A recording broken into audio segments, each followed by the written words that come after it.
أشهد أن لا إله إلا الله وأشهد أن سيدنا وحبيبنا محمدا عبده ورسوله لا نبي بعده. قال الله سبحانه وتعالى: يا أيها الذين آمنوا اتقوا الله حق تقاته ولا تموتن إلا وأنتم مسلمون. وقال: يا أيها الناس اتقوا ربكم الذي خلقكم من نفس واحدة وخلق منها زوجها وبث منهما رجالا كثيرا ونساء واتقوا الله الذي تساءلون به والأرحام إن الله كان عليكم رقيبا.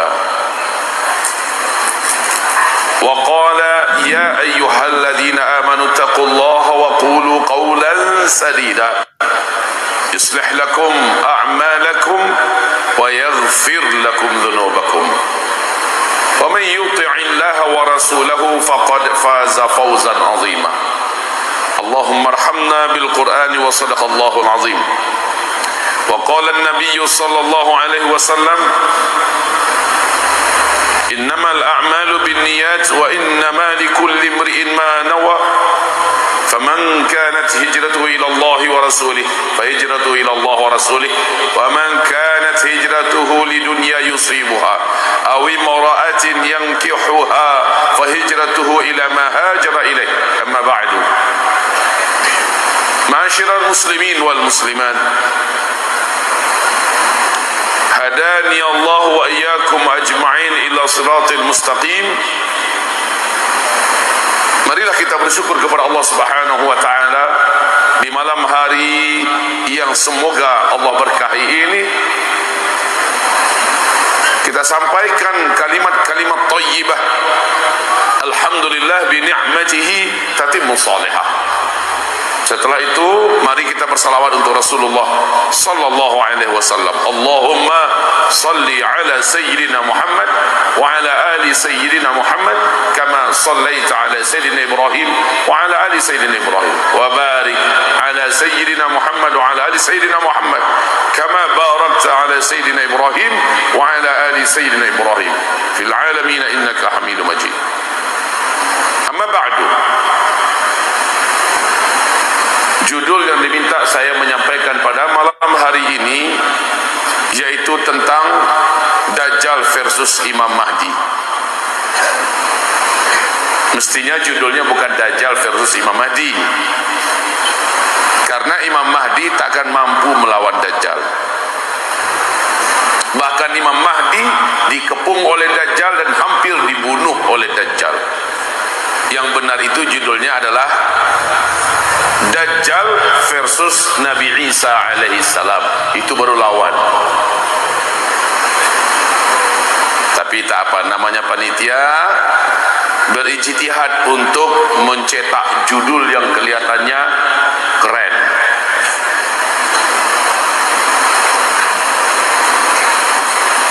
Siang tadi saya telah membedah tentang masalah. Malam ini saya baca sekilas. Kita butuh waktu 10 menit sampai 15 menit. Saya baca sekilas tentang Dajjal. Tentu saja tanpa intonasi yang kuat. Beda dengan siang tadi. Siang tadi fokus kita tentang Dajjal. Pertama, Dajjal adalah satu makhluk di antara 5 makhluk Allah yang Allah panjangkan umurnya. Yang Allah panjangkan umur itu adalah malaikat seluruhnya, iblis dari bangsa jin, Ya'juj dan Ma'juj, Dajjal dan Nabi Isa alaihi salam. Yang kedua, Dajjal ini adalah manusia keturunan Adam. Dia adalah seorang lelaki dengan ciri fisik yang telah dirinci oleh Rasulullah SAW. Kata Rasulullah, dia lebih pendek sedikit dibandingkan kamu, rambutnya keribu, warna kulitnya gelap dan pucat.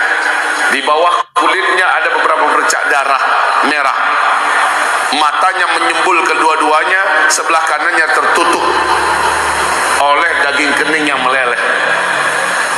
Bahunya lebar, dadanya luas, tubuhnya sekal full daging, sangat kuat sekali. Jadi Dajjal itu bukan bermata satu di kening begini, lalu tingginya lebih tinggi daripada gunung. Itu adalah khayalan. Bukan demikian Dajjal menurut yang disampaikan oleh Rasulullah SAW.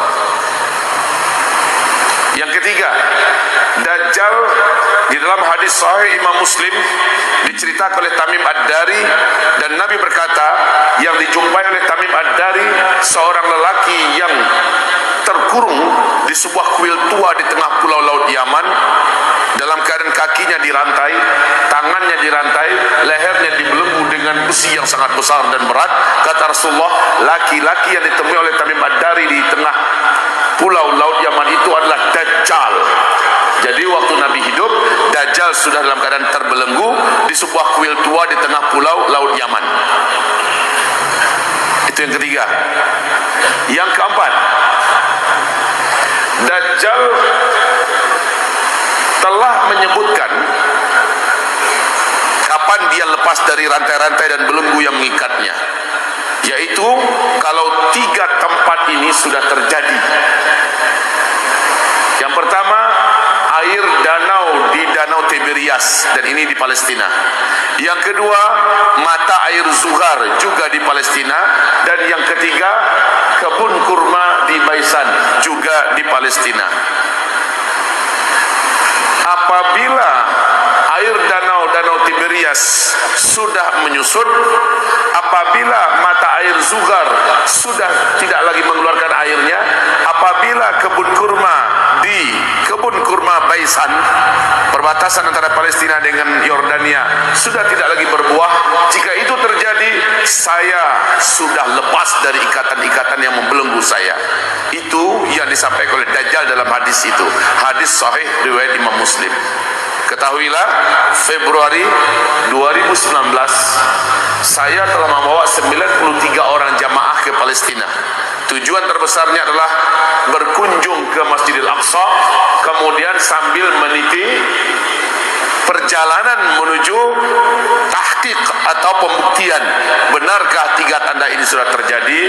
Kesimpulan kami, seluruh jamaah sepakat mengatakan ketiga-tiga ini sudah terjadi. Berarti Dajjal laknatullah alaih hari ini telah lepas dari borgol-borgolnya. Perlu diingat itu. Ditambah lagi, di dalam kitab Taurat, di dalam keyakinan orang Yahudi di Talmud mereka yakin sekali bahwa Dajjal baru akan muncul memimpin orang Yahudi dan menguasai dunia apabila telah disembelih seekor sapi betina berusia 3 tahun, dan sapi itu wajib kulitnya berwarna merah, tidak ada satupun bercak atau warna yang berbeda, harus merah seluruhnya, dan sapi ini betul-betul bersih, sehat. Ribuan tahun rabi-rabi Yahudi menunggu lahirnya sapi ini, tetapi dunia menyaksikan, televisi Israel memberitakan dan ada di YouTube. Ternyata akhir 2018 seekor sapi betina telah lahir di Israel. Sapi yang tidak ada cacat dari warna merahnya. Dan hari ini tentu saja sapi itu sudah berusia 2 tahun. Maka di dalam kitab mereka yakini sapi betina ini akan disembelih di Bukit Zaitun. Waktu itu Februari 2019 saya dan rombongan dengan sengaja pergi ke Bukit Zaitun. Masya Allah, Bukit Zaitun hari ini sudah dikuasai oleh Israel, dan memang syaratnya Bukit Zaitun harus sudah menjadi milik Israel. Dan sekarang Bukit Zaitun sudah dikuasai oleh Israel. Dan mereka membuat pelataran untuk penyembelihan. Jadi itu pun sudah mereka siapkan pelataran itu di Bukit Zaitun. Di sana kami berbuka, jadi kami salat Idul Adha di bukit itu, Ustaz. Kami berbuka puasa 9 Zulhijjah di atas bukit itu. Besoknya barulah kami salat Idul Adha di Masjidil Aqsa. Saya uraikan kenapa pelataran ini dipersiapkan untuk menyembelih sapi betina yang telah lahir. Yang keempat, tentang masalah Dajjal. Dajjal nanti akan muncul dari sebuah negeri di Khurasan yang memiliki kota bernama Isfahan atau Asfahan. Khurasan itu, wahai Bapak Ibu, sekarang ini adalah Pakistan, Afghanistan, Irak, Iran, India, dan negeri-negeri tan lainnya itu adalah Khurasan. Pertanyaannya, dari sekian negara yang manakah yang punya kota namanya Asfahan? Karena Nabi berkata, Dajjal akan muncul di sebuah kota di Khurasan yang bernama Isfahan. Saat itu kota Isfahan menjadi kota Yahudi. Ketahuilah, ternyata Isfahan atau Asfahan ini adalah sebuah kota di Iran. Dan perlu Bapak Ibu ketahui, Isfahan dulu adalah kota Ahlussunnah wal Jamaah. Ada dua kota terbesar di Iran, yaitu Teheran dengan Isfahan. Tapi hari ini pemerintahan Iran menyerahkan kota Isfahan untuk Yahudi. Lebih 86% penduduk kota Isfahan hari ini adalah orang Yahudi. Sinagog-sinagog bercampuran tumbuhnya di Isfahan. Sementara masjid-masjid umat Islam Ahlussunnah wal Jamaah rata dengan tanah. Umat Islam Ahlussunnah wal Jamaah habis dibantai. Setiap waktu ada saja umat Islam Ahlussunnah wal Jamaah yang dibunuh. Dan di majalah Asy-Syarqil Awsat, guru kita tahu majalah ini majalah Arab yang bergengsi di Timur Tengah. Di majalah Asy-Syarqil Awsat dia beritakan tentang persiapan 70.000 orang lelaki Yahudi mengenakan jubah pakaian keagamaan kebesaran Yahudi, dan mereka mengambil gambar dan foto bahwa 70.000 lelaki Yahudi itu sudah standby dengan jubah-jubah mereka, menggunakan pedang dari besi-besi terbaik, menyambut sang kedatangan sang raja tuan besar mereka. Nabi berkata, Dajjal akan muncul disambut oleh 70.000 orang lelaki Yahudi yang mengenakan pakaian jubah kebesaran keagamaan. Hari ini mereka sudah standby. Berarti siap-siaplah saudara-saudaraku, Bapak Ibu, bahwa laknatullah al-mal'un Dajjal tak lama lagi akan menguasai bumi ini dan memurtadkan 2/3 manusia di bumi ini akan sujud menyembah Dajjal. Ini yang keempat. Yang kelima, tentang Dajjal, bahwa Dajjal ini jarak antara dia lepas dari borgol yang membelenggunya dengan dia muncul ke tengah-tengah manusia, menurut hadis-hadis Nabi yang kuat, bahwa beliau baru akan muncul karena kemarahan yang sangat besar. Dalam analisa kami, kemarahan Dajjal yang sangat besar adalah ketika Israel terusir kembali dari Palestina dan Israel dihilangkan dari peta dunia. Ketika kaki tangan terkuat Dajjal yaitu Amerika ini kembali dilumpuhkan, PBB bubar, saat itu Dajjal murka dan dia pun muncul ke tengah-tengah kehidupan manusia. Dan untuk tanda-tanda itu sudah dekat. Erdogan bersumpah, kami akan Masjidil Aqsa. Sementara negara dengan kekuatan militer terkuat di dunia yang mengumumkan pemerintahannya berbasiskan Al-Quran dan Sunnah tak mampu ditaklukkan oleh siapapun orang-orang terkuat negara-negara terhebat di dunia, dia adalah Emirat Islamiyah Taliban di Afghanistan, pun telah mengumumkan dan bersumpah akan memerdekakan Masjidil Aqsa. Mana di antara mereka yang berhasil, hanya Allah yang Maha tahu. Tetapi yang punya ciri khas bendera yang disebutkan oleh Rasulullah sallallahu alaihi wasallam itu adalah Afghanistan sekarang. Berbenderakan la ilaha illallah hitam, dan mereka memiliki ciri-ciri fisik, pakaian dan gaya stylean hidup akhlak yang lengkap ada pada mereka. Maka secara saya sendiri, secara pribadi, saya lebih meyakini nanti yang seperti Taliban inilah yang akan memerdekakan Masjidil Aqsa, bukan Erdogan. Walaupun secara militer Erdogan lebih memungkinkan. Allahu a'lam. Kita serahkan ini pada Allah Subhanahu wa taala. Yang keenam, tentang masalah Dajjal. Jadi ini kesimpulan semua ya. Yang keenam, pengikut Dajjal. Silakan nanti dilihat di kitab ensiklopedia akhir zaman. Di sini disebutkan kelompok-kelompok yang kelak mengikuti Dajjal. Satu, seluruh setan dari bangsa jin nanti akan menjadi pengikut Dajjal, termasuk iblis. Iblis merapat dan bergabung dengan Dajjal. Antum bisa bayangkan fitnah Dajjal. Iblis saja merapat kepada Dajjal. Iblis saja bergabung dengan Dajjal. Dari bangsa jin yang terjahat dari awal dunia diciptakan sampai kiamat itu adalah iblis. Dari bangsa manusia yang paling terlaknat, yang paling besar bahayanya di kalangan manusia adalah Dajjal. Lalu mereka berkolaborasi, mereka bersatu untuk mengumpulkan kekuatan energi setan mereka, energi jahat mereka, buat memurtadkan sebanyak-banyaknya manusia untuk menjadi penghuni neraka kekal selama-lamanya. Jadi ini yang pertama yang akan menjadi pengikut Dajjal. Siapa yang pertama? Setan dari bangsa jin, termasuk pucuk pimpinannya iblis. Yang kedua, dengan ini kita sudah bisa bayangkan kesaktian yang dimiliki oleh Dajjal, kemampuan yang sangat dahsyat yang dikuasai dan dimiliki oleh Dajjal. Setan sebumi, baik setan udara, setan darat, setan laut, setan tanah, setan ini seluruhnya akan bergabung kepada Dajjal. Yang kedua yang akan mengikuti Dajjal adalah seluruh orang Yahudi sedunia.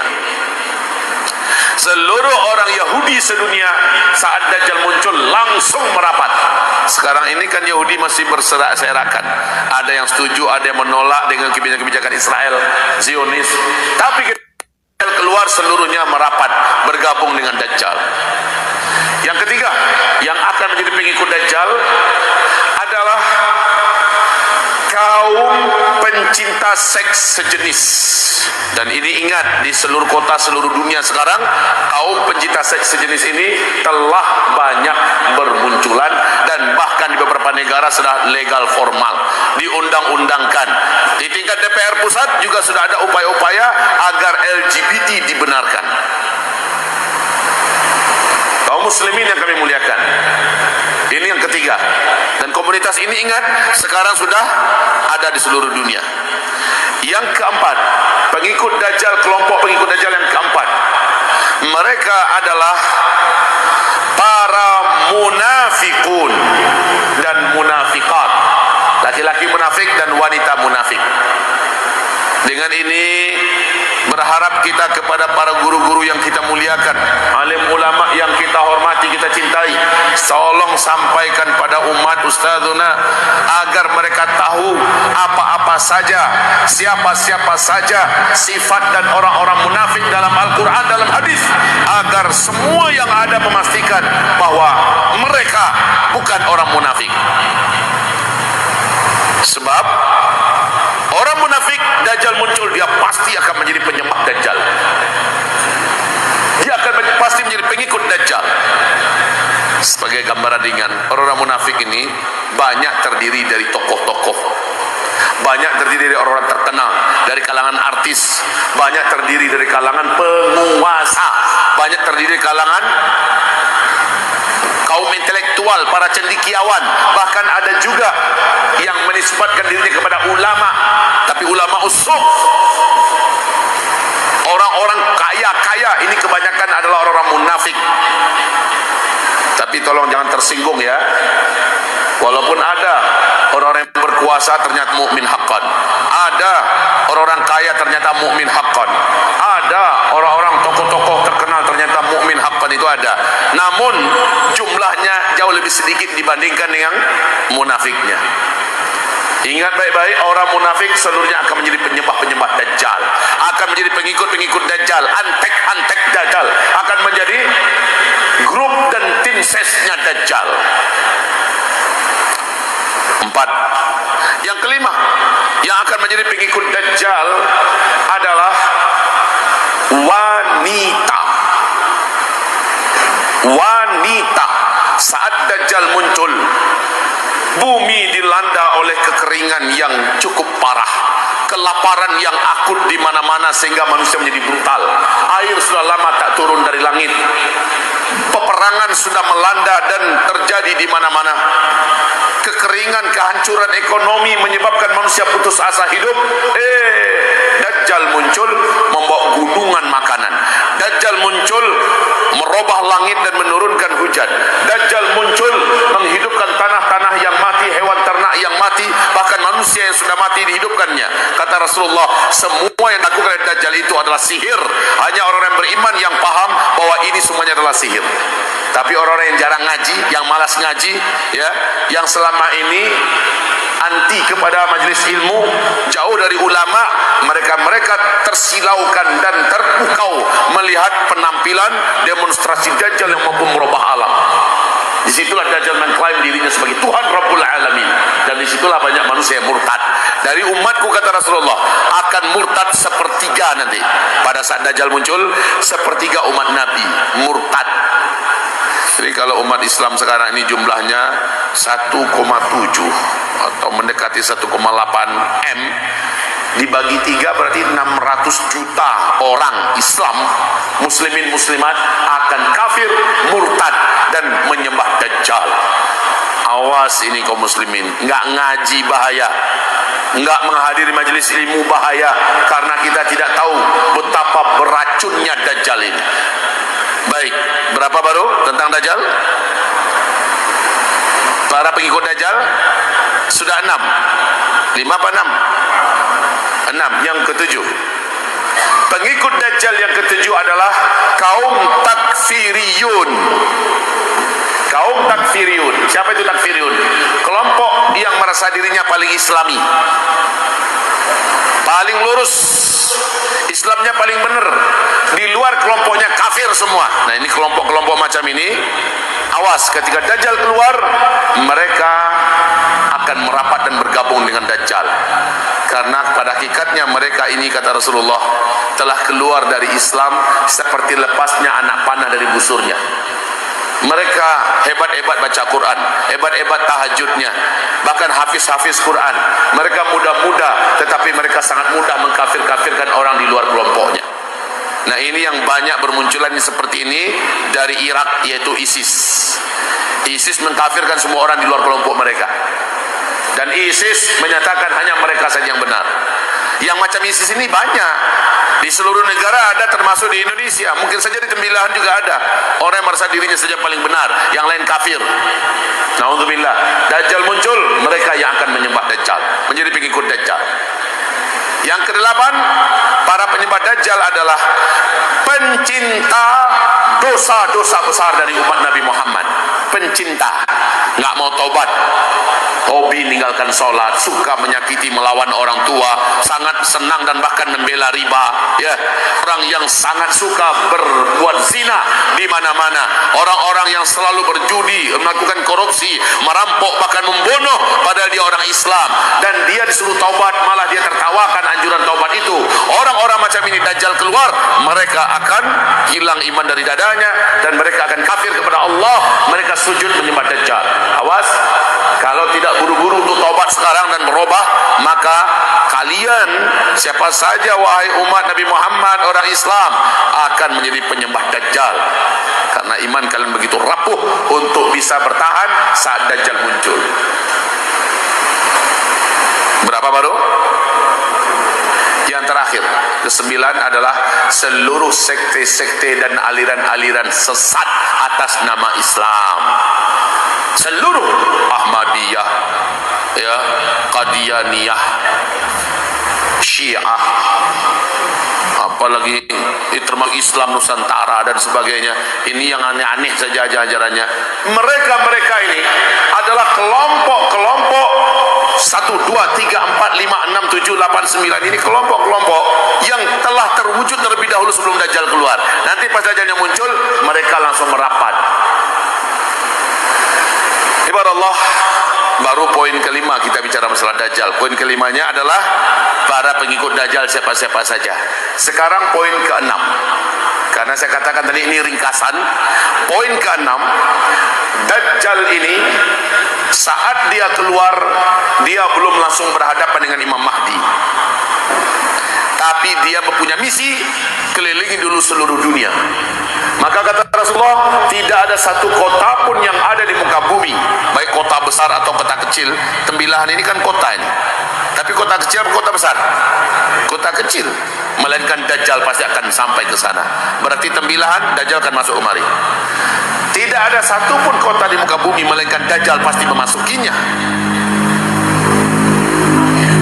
Dajjal hanya seperti numpang lewat, tetapi dia sudah mampu memurtadkan dan mengkafirkan mayoritas penduduk di negeri-negeri itu. Tapi Dajjal tidak akan masuk ke desa-desa. Dajjal tidak akan pergi ke lembah-lembah, ke gunung-gunung, ke bukit-bukit. Namun kekuatan hipnotisnya, kaki tangannya yang bergerak, menjadikan orang-orang di desa-desa, di bukit-bukit, di lembah-lembah akan pergi merapat ke titik koordinat di mana Dajjal hadir di kota itu. Jadi yang dari kampung-kampung yang malah muncul menunggu kedatangan Dajjal ketika Dajjal masuk kota. Kaum muslimin yang kami muliakan, ini poin yang keenam, bahwa Dajjal hanya masuk ke dalam kota. Ustaz, kami mau tinggal di kampung nanti Ustaz. Bukan itu solusinya, bukan tinggal di kampung itu solusinya. Solusinya adalah nanti saya sebutkan ya. Tinggal di kampung, sementara sihir Dajjal ketika dia masuk ke sebuah negeri akan sampai ke sana, karena setan pasti sampai ke situ. Setan yang akan bekerja, kaki tangan Dajjal dari kalangan manusia, setan jin, setan manusia bekerja mengumpulkan seluruh manusia agar menunggu Dajjal muncul. Saat Dajjal muncul, seluruh orang yang melihat Dajjal kafir langsung kepada Allah dan batal imannya, keluar imannya, batal syahadatnya, sujud menyembah Dajjal. Rasul bersabda, ketika orang ini sudah sujud menyembah Dajjal, dia pun kafir. Walaupun Dajjal sudah pergi meninggalkan kotanya, orang-orang yang sudah kafir kepada Allah itu dan tadi sujud pada Dajjal tetap saja kafir sampai mereka mati dan mereka kekal di neraka jahanam selama-lamanya. Jangan berharap akan ada yang taubat lagi. Jangan berharap akan ada yang taubat lagi. Selesai sudah dia.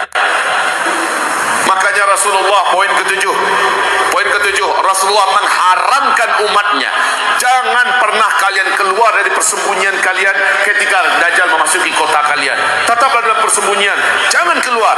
Siapa yang berjumpa dengan Dajjal, dia pasti kafir kepada Allah Subhanahu wa taala dan dia pasti akan sujud menyembah Dajjal. Luar biasa, ini kemampuan kesaktian Dajjal itu luar biasa. Hanya melihat Dajjal dan Dajjal melihatnya, kafir langsung orang ini pada Allah, hilang imannya. Nanti kata Rasul, akan ada seorang lelaki yang merasa imannya sudah sangat kokoh dan kuat dan dia yakin imannya tak akan berubah kalau dia berjumpa dan ingin mendebat Dajjal. Tapi ketika dia keluar dari persembunyiannya, Dajjal melihatnya, orang itu melihat Dajjal, langsung menguap iman yang ada di dadanya keluar dari tubuhnya dan dia pun kafir kepada Allah, dia langsung sujud menyembah Dajjal. Belum jadi debat tapi dia sudah kafir kepada Allah Subhanahu wa taala. Maka Nabi haramkan jangan berjumpa dengan Dajjal. Ini poin ketujuh. Poin kedelapan.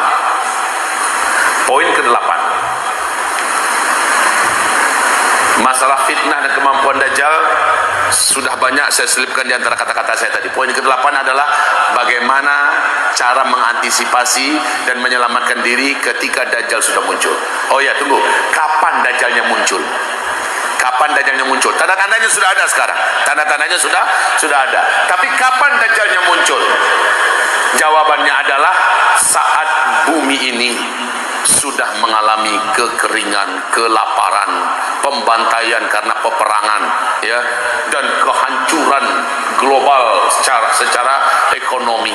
Orang-orang sudah putus asa untuk hidup. Dajjal muncul saat itu. Kalau tanda-tanda tadi sudah, tapi dia muncul saat-saat tengah-tengah itu. Dan justru Dajjal muncul, manusia menanti-nantinya, sebab sekali lagi Dajjal datang membawa gunungan makanan ketika manusia sedang kelaparan. Siapa yang nggak doyun menanti kedatangan Dajjal? Dia datang membawa gunungan makanan. Dajjal datang mengalirkan kembali sungai-sungai yang kering, menurunkan hujan dari langit, menyuburkan tanah yang tandus dan mati, dan bahkan mendemonstrasikan demonstrasikan menghidupkan hewan ternak dan kuburan-kuburan manusia digalinya, hanya ditunjuk saja dengan tangannya, keluarlah manusia-manusia yang hidup kembali yang pernah dikuburkan di sana.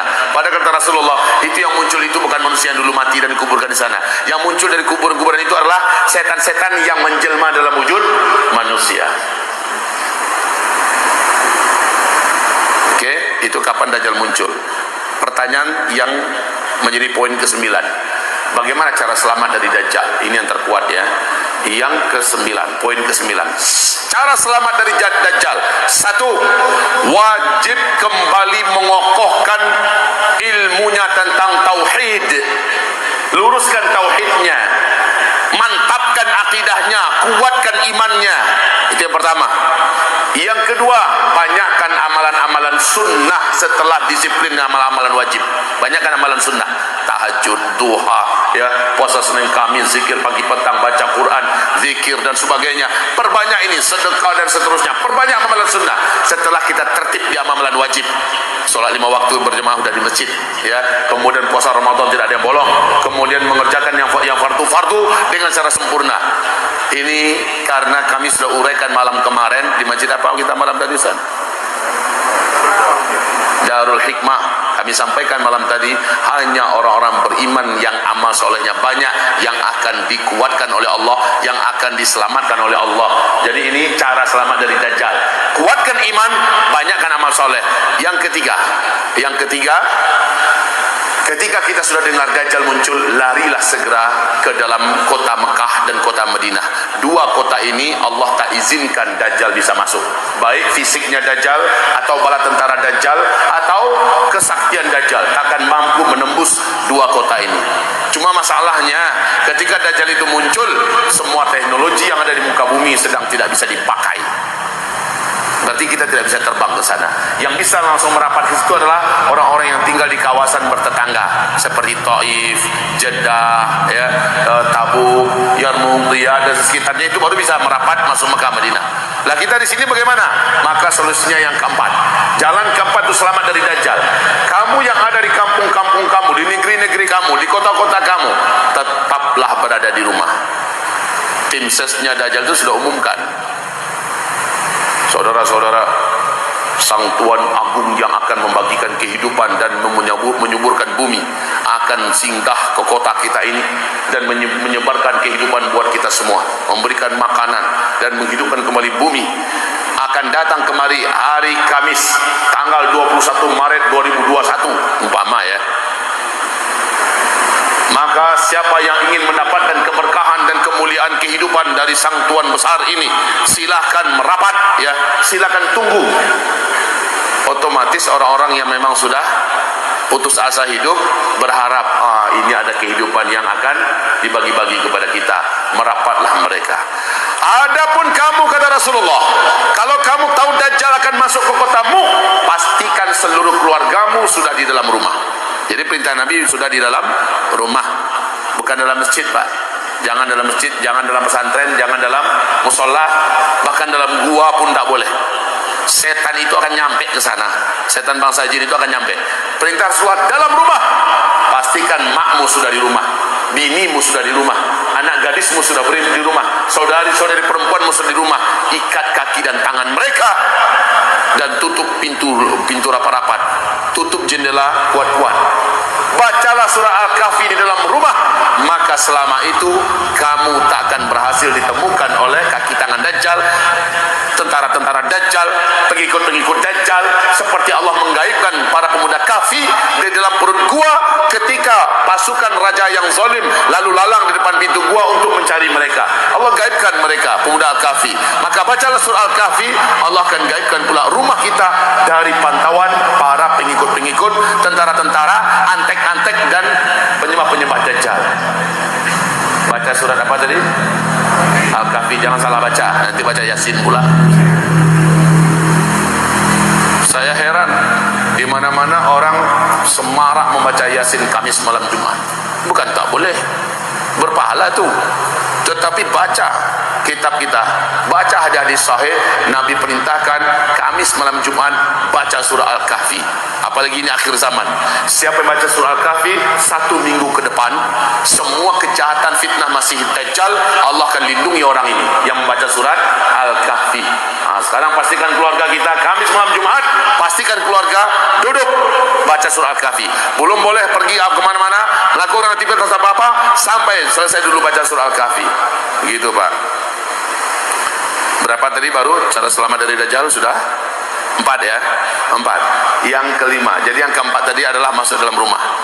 Yang kelima, kalau sempat ketangkap dan kita belum sempat lari ke dalam rumah, ketangkap oleh bala tentara Dajjal, ketangkap oleh kaki tangan Dajjal, ketangkap oleh setan-setan dan kita diseret menuju Dajjal, maka perintah Rasulullah, bacalah di depan Dajjal surat Al-Kahfi 10 ayat pertama atau 10 ayat terakhir.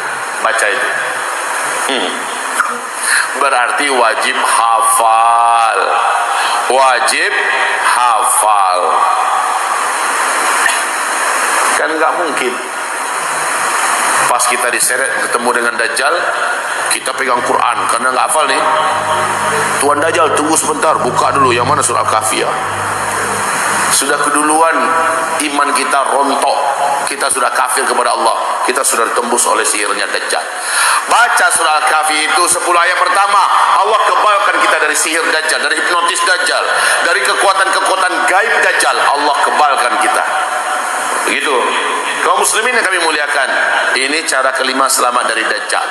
Cara keenam supaya selamat dari Dajjal, Rasulullah perintahkan setiap umatnya, bahkan diberikan contoh oleh Rasulullah, agar sebelum assalamualaikum warahmatullahi wabarakatuh, assalamualaikum, setiap sholat 5 waktu minimal ya, bacalah doa perlindungan dari Dajjal. Sama-sama kita baca, Allahumma inni a'udzubika min azabil qabri wa min azabin nar wa min fitnatil mahya wal mamat wa min fitnatil masihid dajjal. Baca ini. Imam Taus bahkan memerintahkan anaknya, nak ulang balik solatmu. Loh, kenapa ayah? Kau tadi solat sebelum salam setelah tahiyat akhir kau tak baca doa perlindungan dari Dajjal. Baca balik. Para imam-imam dulu, para ulama-ulama dulu sangat peduli betul jangan sampai ada keluarganya yang tidak membaca doa perlindungan dari Dajjal. Sudah hafal doa itu apa belum? Dia ada beberapa redaksi yang sedikit beda-beda tipis, nggak ada masalah itu. Kalau belum hafal, wajib hafal.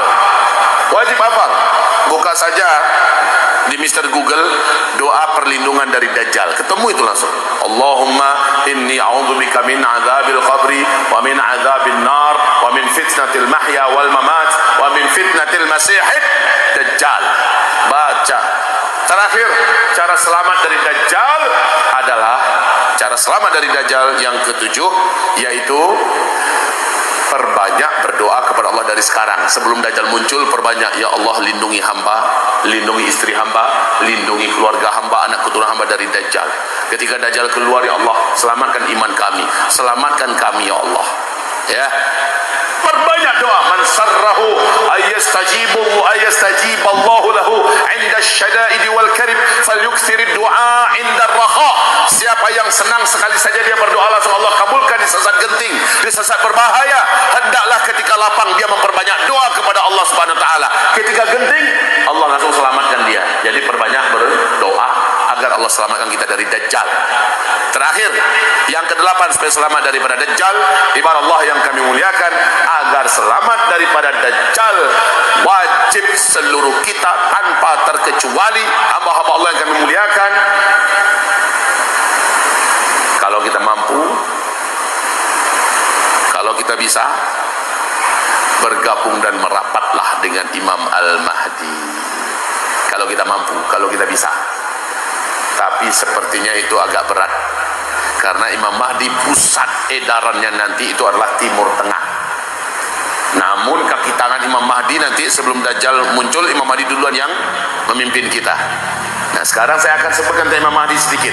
Tentang Dajjal sudah paham belum? Tentang Dajjal sudah mengerti? Sudah tahu cara keluar dan selamat dari Dajjal? Ada yang mau bertanya tentang Dajjal? Kalau ada yang mau bertanya, silakan bertanya dulu. Ini malam terakhir saya di sini. Kalau ada yang mau bertanya, silakan bertanya dulu tentang Dajjal. Jadi ingat ya, Dajjal itu manusia biasa, namun diberi oleh Allah kemampuan